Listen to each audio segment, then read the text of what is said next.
स्तूरतिलकं ललाटपटले वक्षस्थले कौस्तुभं नासाग्रे वरमौक्तिकं करतले वेणुर्करे कंकणम। श्री कृष्णाय नमः। श्री गोपीजन वल्लभाय नमः। श्रीमद् आचार्य चरण कमलेभ्यो नमः। श्री गुसाई जी परम दयाल नमः। जय श्री कृष्णा, राधे राधे, श्री हरिदास। स्वागत है आप सभी का अपने ही चैनल पर। आप सभी को कार्तिक मास आरंभ होने की अनेक शुभकामनाएं। आज से परम पावन कार्तिक मास की शुरुआत हो रही है। हम सभी जानते हैं कि कार्तिक मास बहुत ही पुण्य देने वाला मास होता है।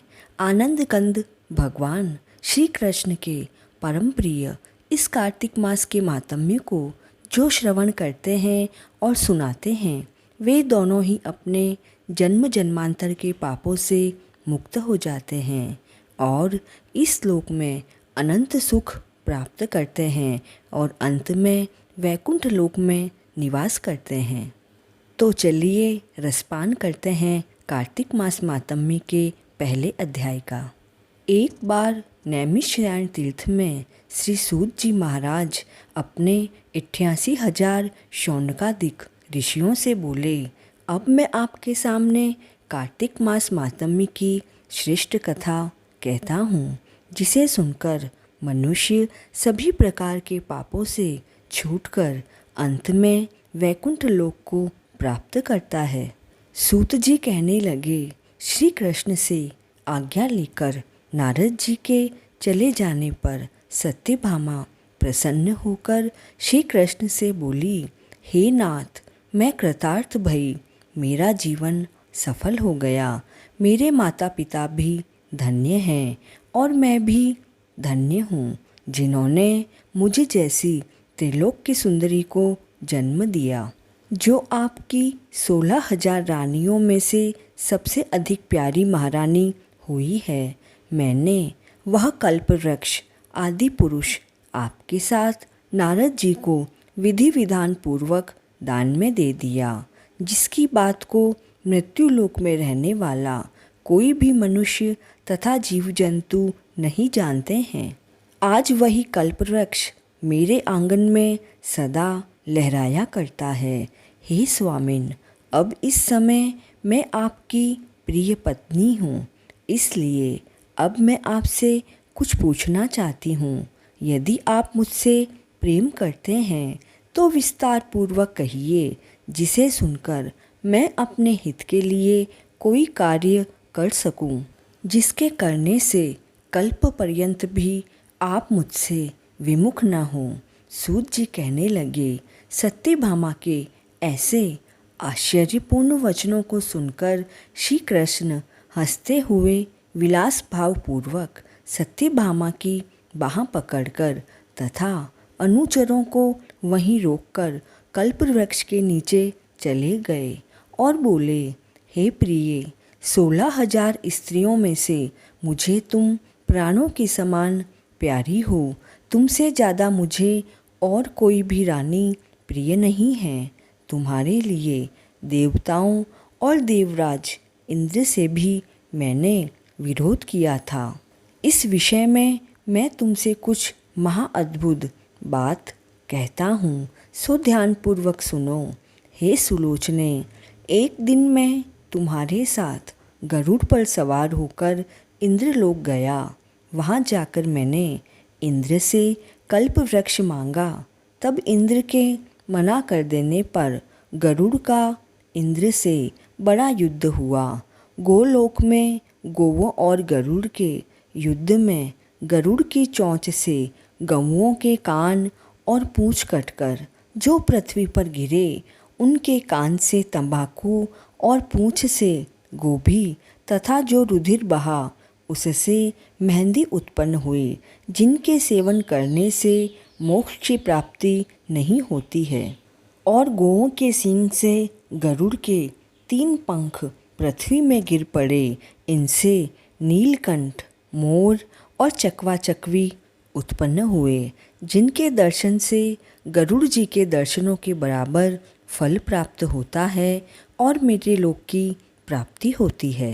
हे प्रिय, जब तुम्हें मैं हर चीज़ दे सकता हूँ, हर एक कार्य तुम्हारे लिए पूरा कर सकता हूँ और हर बात तुमसे कह सकता हूँ, तो क्या तुम्हारे आश्चर्यजनक प्रश्न का उत्तर न दूंगा?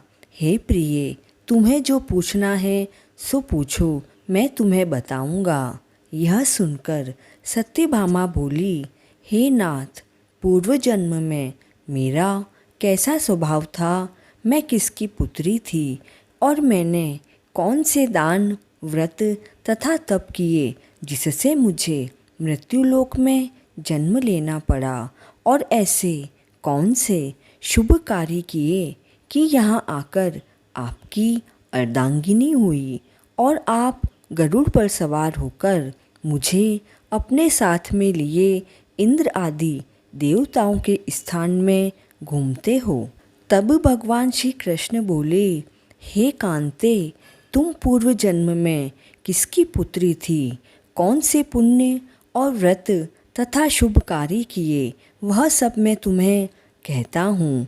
पूर्व समय में सतयुग के अंत अर्थात त्रेता युग में मायापुरी में अग्नि गोत्र में सब वेद वेदांगों और यज्ञों को जानने वाला देव शर्मा नाम का ब्राह्मण रहता था।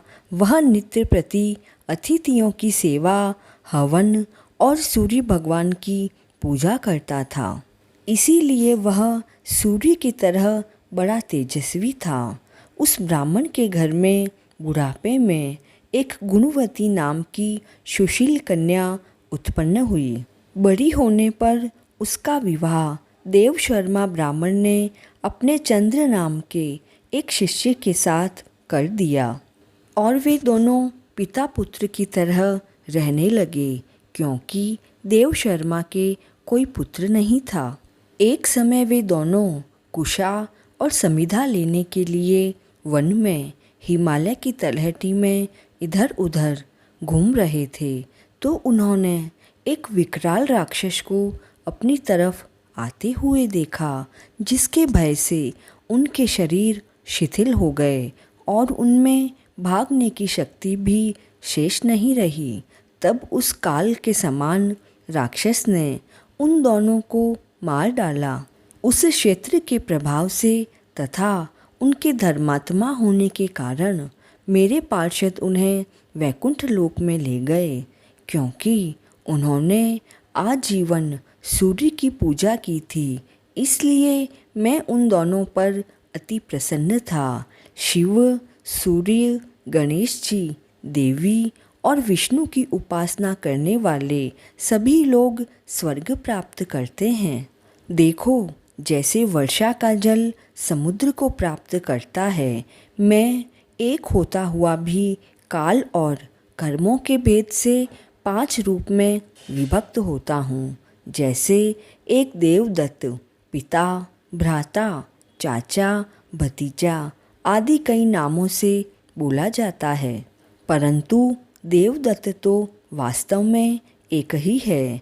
जब वह दोनों विमान पर चढ़े हुए सूर्य के समान तेजस्वी, रूपवान, चंदन और माला धारण किए हुए वैकुंठ में आए, तब मेरे ही पास दिव्य लोक में रहने लगे।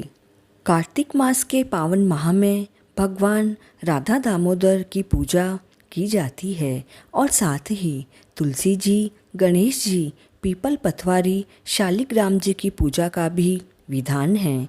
कार्तिक स्नान करने वालों को प्रातःकाल स्नान आदि से निवृत्त होकर पूजन का कार्य करना चाहिए। तत्पश्चात कार्तिक मास महात्म्य तथा कार्तिक माह की कहानियाँ अवश्य ही श्रवण करनी चाहिए। तो कार्तिक मास महात्म्य व कार्तिक मास की कहानियाँ श्रवण करने के लिए please like, share and subscribe this channel. जय श्री कृष्णा।